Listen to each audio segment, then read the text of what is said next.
Thank you. Our next speaker is Megan Townsend. And once again, and I'm feeling very lucky that I've been able to introduce all of our audition winners. I don't know how that landed, but I'm feeling very, very proud. Megan is Corporate Partnerships Manager at Marie Curie. She's so our final auditions winner and was mentored by our good friend James Briggs of Open.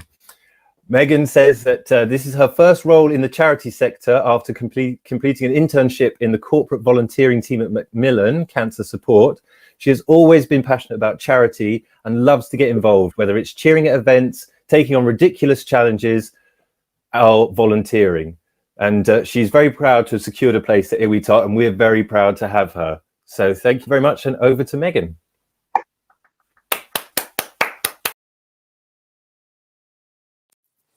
Hello, my name's Megan and I'm one of the corporate partnership managers at Marie Curie. Now, before I start my presentation today, I just want to ask you a quick question. How many of you at home went Christmas shopping this year? Now, I have literally no idea of knowing what your reaction to this is, so I'm really hoping there are at least some of you nodding along to that question. And out of those of you who are hopefully nodding, how many of you left the shop with the things that you paid for?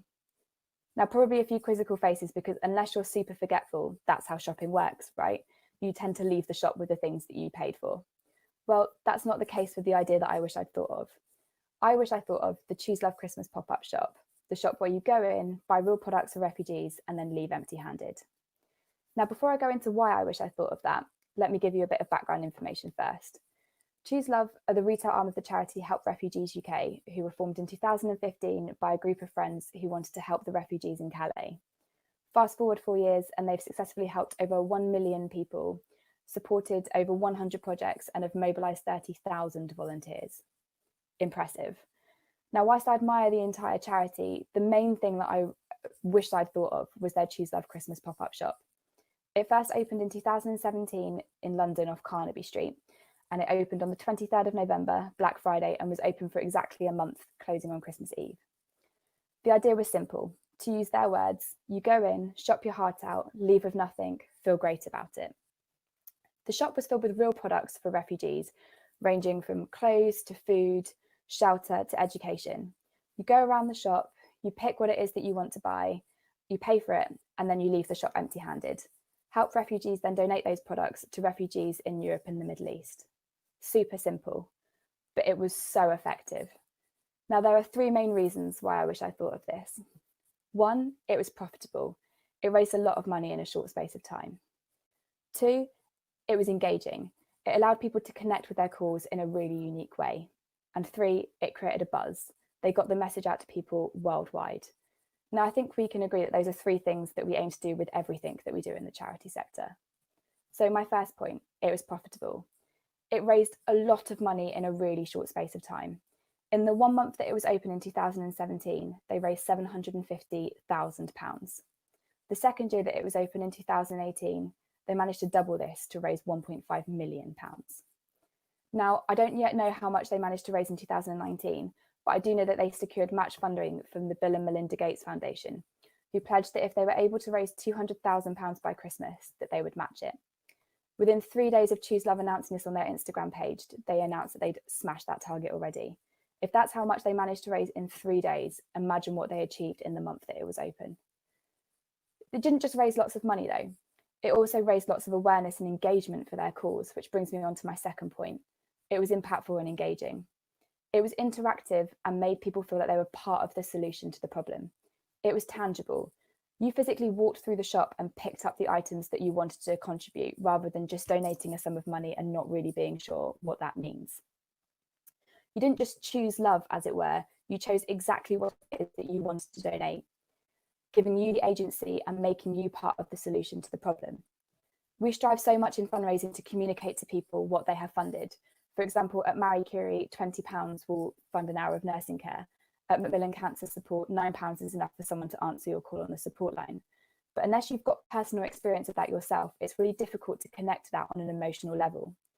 This is something this store did so well. People were able to walk around and see the impact that they were having. They were able to literally touch the items that they were donating. The store was also really cleverly arranged into 3 different sections, each section relating to a stage of the refugee journey. You had arrival, shelter, and future.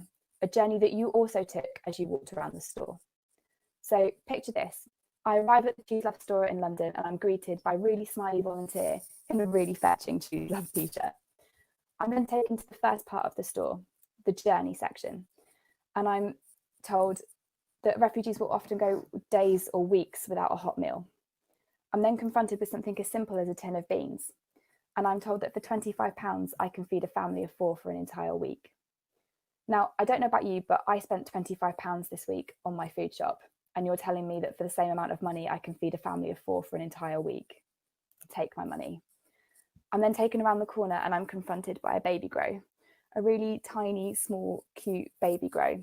It's really hard to hold that in your hands and not picture the baby that's supposed to be wearing it. I'm then told that mums will often have to watch their babies shiver in the cold conditions. And I'm told that for just £10, I can provide warmth for that baby. Now, I don't know about you, but it's really difficult to hold that in your hands and to not realise that you are literally physically holding the solution to that problem. So by this point, I've been in the store for 5 minutes. I've already bought a t-shirt. I've donated £35, and I've also connected emotionally to 2 case studies. And do you know what I'm going to do next? I'm going to tell people about it, which brings me to my third and final point. It created a buzz. It got lots of people talking and spread the message of their cause far and wide. Almost all of their coverage was from organic social media, from people like me who were so moved by their experience in the store that they spoke about it. They spread the message on social media, talking about it on Instagram and Twitter. They really tapped into the new do it for the gram culture. They had loads of signs outside the store, big quotes in neon. Everybody knows that if you put things in neon, people will take photos by it and they will spread it on social media, doing all of the awareness raising for you. They also really harnessed the power of the celebrity. They had people like Phoebe Waller-Bridge, ex-Love Island stars, Jude Law, all not only taking photos and sharing it on their social media, but actually physically volunteering in the store, creating the added pull that people had to go in to be able to meet them. They held DJ sets in store, podcast recordings, book signings, all which created a massive buzz. In total, they think they got the message out to over 200 million people. Amazing.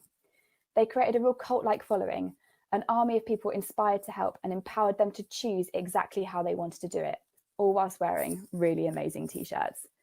Now, I don't know about you, but a charity shop that managed to raise money, connect people emotionally to their cause, and create a buzz? Wow, I really wish I'd thought of that. Nice. I wish I thought of that too. That was fantastic. That was really fantastic. I love that campaign. I really love that. It was a pop-up, yeah, whether I spoke about, sorry Joe, whether I spoke about Bloody Good Period or Choose Love. So yeah, I'm glad it got mentioned here. Yeah, no, we got both. That's fantastic. I think Megan is in the waiting room. Hey. Hi, Megan. Hi, Okay. how are you? I'm good, thank you. How are you? Very good, thank you. Very good. Thank you very much for auditioning. And, no, thank you for having me. and for sharing your video. How are you doing? How's everything in lockdown and whatnot? Yeah, not bad. Yeah, an adjustment, but it's good. It's nice to be spending some time with the family, I think. Good. So that's a great campaign, as we've said. But I was just wondering, because it's a pop-up shop, what is the situation at the moment for Help Refugees and Choose Love?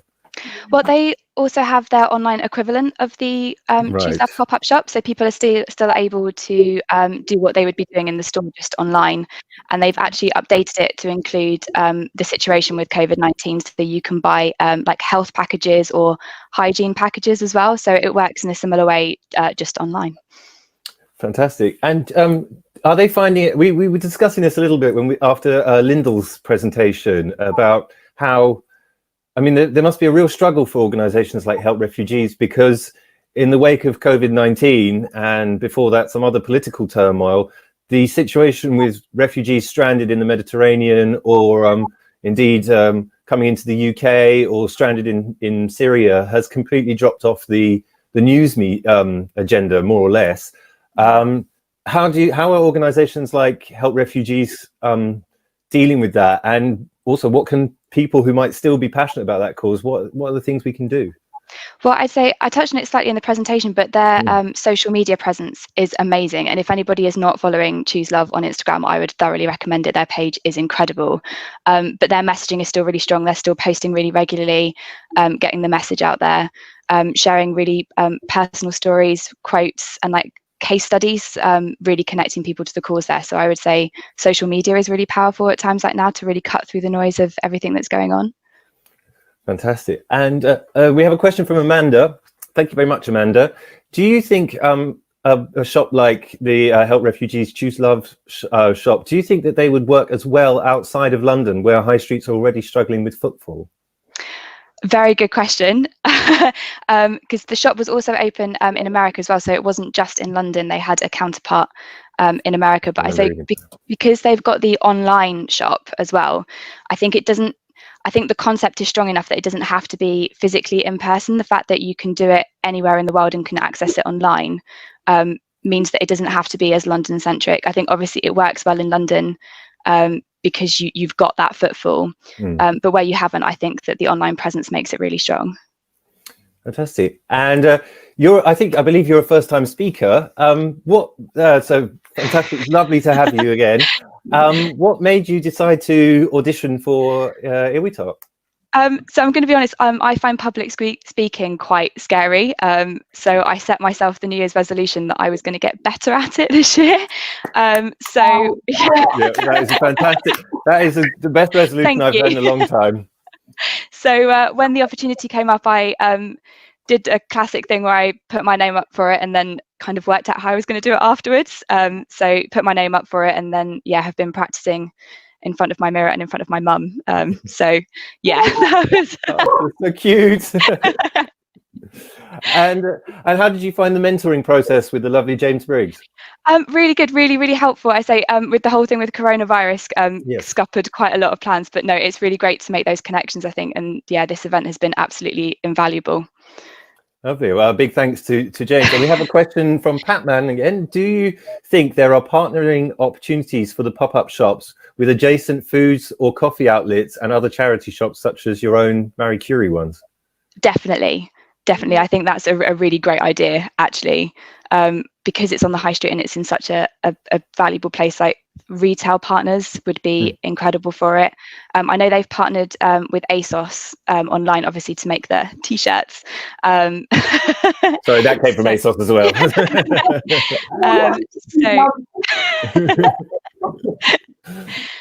But yeah, definitely. And with the I don't know if many people saw online the queues that were going outside of the Choose Love store when it opened, because it was such a big event.